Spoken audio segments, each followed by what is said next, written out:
Hello and welcome back to yet another wet spot unboxing video. New year, new us, new fish. Take a look at all the new treasures that we got in today. Some very nice Indian fish this time around. Wonderful tableau of boxes just out of sight, as well as a lot of the cool things we'll be featuring today. Alright, let's dig around in here, see what we got first. Cool. This is a really interesting Central American cichlid, Nandopsis haitiensis, the black nasty. In common parlance, is a really cool fish, obviously native to Haiti. Eventually we'll get about 15 inches long, would be a very large male. Females will of course stay quite a bit smaller.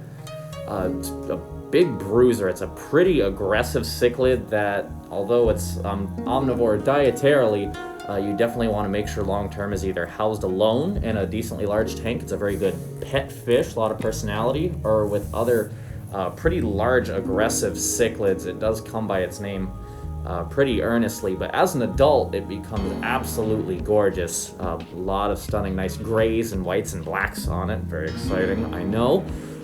These guys are of course just little guys now, but they should be about breeding size here in a few months.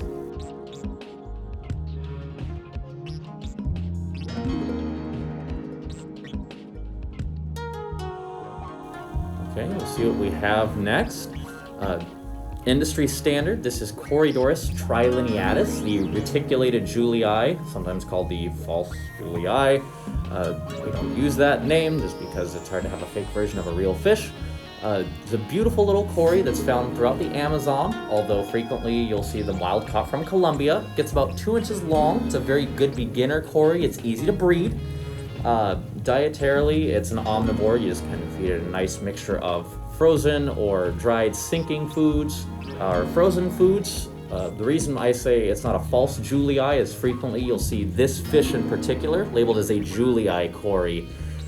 True juliis being very, very rare in the hobby. There's a couple ways to tell them apart. Ours are, of course, tank-raised specimens, as they're very popular, but this is the real deal Corydoras trilineatus. Just a nice, peaceful little schooler with some good contrast.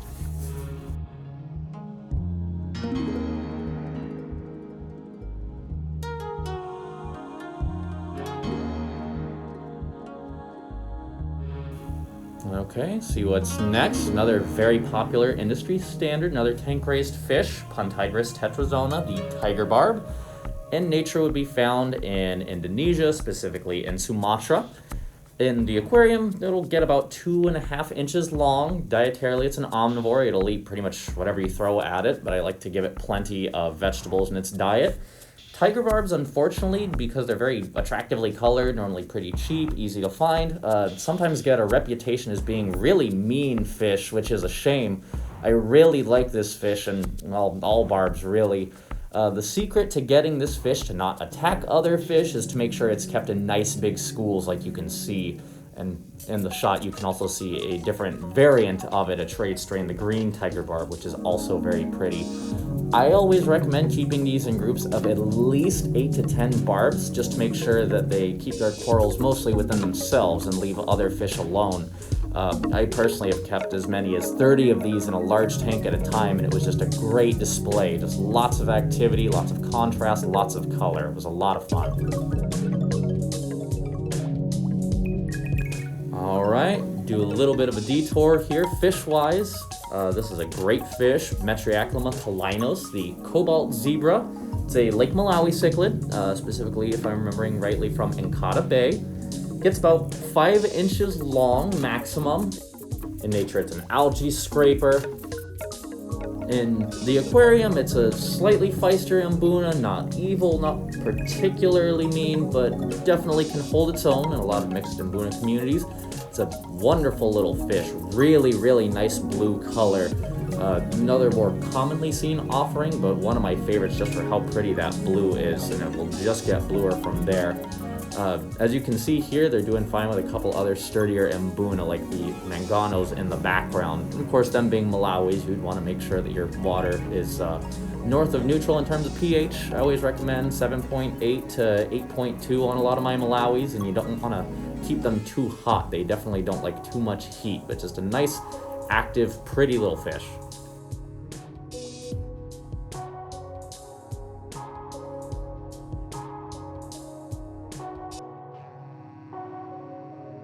All right, next up, complete curveball, not even a fish at all, gasp. These are red onion snails, Vitna semiconica. It's a very nice little nerite type snail. I've seen it actually put into the genus Neratina, like some of our other common aquarium snail offerings. They're really pretty little snails. They come from Indonesia, where they'll be found in sometimes like freshwater streams or estuaries or even mangrove areas. So they're pretty tolerant of a wide range of water conditions. Of course, you don't want to keep them in soft water for too particularly long. They will get some pitting to their shells. We mitigate that by adding buffering salts and sometimes calcium supplements specifically to the tank for them, keep their shells nice and healthy. They're really, really good algae cleaners. I like to throw these in tanks just to have a lot of algae removed, especially from the front glass, because they can clean when we're not.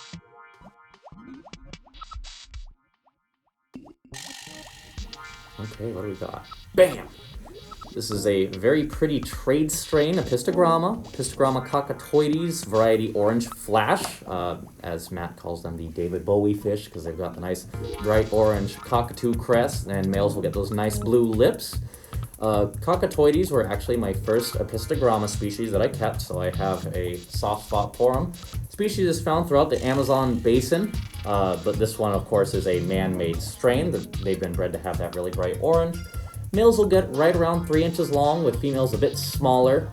It's a beautiful male here. Females normally aren't quite as brightly patterned and don't have anywhere near the fins, but when in breeding conditions, sometimes they'll be a pretty yellow. It's a very easy fish to keep, a very nice dwarf cichlid for beginners. They spend a lot of time defending some caves and crevices down at the bottom of the tank, and especially I found a lot of tetras like these ember tetras do a nice job of bringing them out. But lots of personality, lots of color, just a very nice little dwarf cichlid.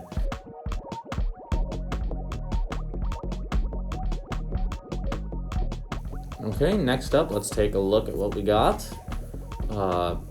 It's a very interesting little catfish. These are the orange Otocinclus hypoptopoma, sometimes nanoptopoma, SP Peru 1, or Peru orange is another name I've seen for them. Care and behavior is very similar to the common Otocinclus that you'll see in the aquarium hobby. They're very good little algae eaters that have a high metabolism, so you'll always want to make sure to throw them into a tank that has some good kind of old growth. I would never put these in a less established aquarium or one without plenty of wood or other surfaces that have some nice algae or something else on there for them to eat.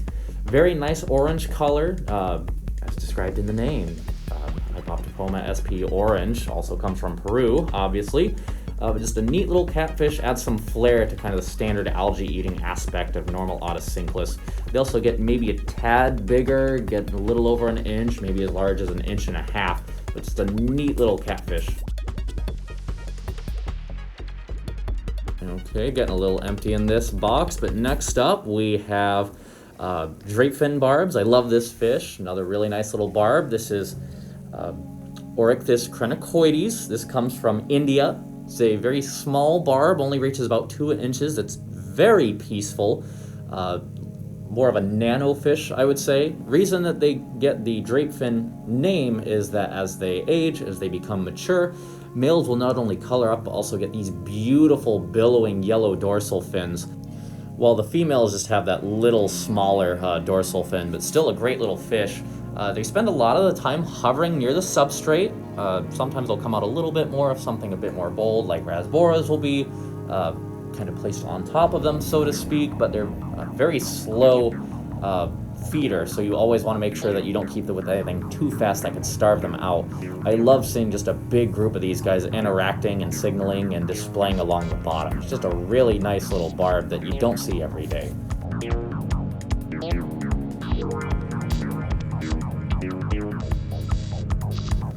Okay, what do we got next?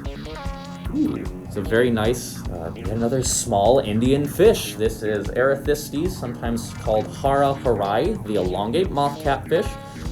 Very close relative of the much more common dwarf anchor catfish that you'll more frequently see in the aquarium hobby. Also gets quite a bit larger. They'll get almost 3 inches long if given enough space to grow, but they're a very cool little Indian catfish.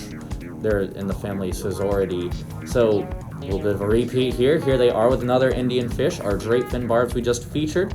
Not a ton of activity. When startled or when hungry, you'll see them kind of jet around, but fortunately they just kind of sit there and look really cool. Preferably kept in a group. They're pretty tricky to feed. You normally want to give them something both small and meat-based that's sinking, so that way they can get their little mouths on it. But just a really, really cool little catfish. Very interesting look. Okay, last but not least, last bag in the box. Another trade strain, the Longfin Super Red Ancestris, sometimes called a bushy nose pleco or a bristlenose pleco. This is a very pretty variety that you don't see all the time. It can be a little hard, from my understanding, to get the genes for both bright red as well as long fin going at once. But very nice billowing fins. I have a very similar relative at home, the longfin green dragon form. This is a fish that in nature would be found throughout the Amazon basin, but these are kind of just designated as Ancestris sp, as long ago their ancestors might have been hybrids of Ancestris species. But very, very beautiful, striking effect, especially top down. They almost have kind of an angel wing approach with that huge tail. And of course, as a male would grow to potentially up to 5 inches, they'll also get those big bristlenose tentacles poking out of their face. But good algae eater, especially when small, and just a very, very striking fish that's a bit more bold than some of the other quote-unquote fancy plecos. Really pretty fish. Reminder that all of these fish that you did see are currently available as of time of posting, both here in the store as well as through online sales. So if you saw something you can't live without, be free to stop in or shoot us an email, and we'll be happy to add the next denizens to your aquarium.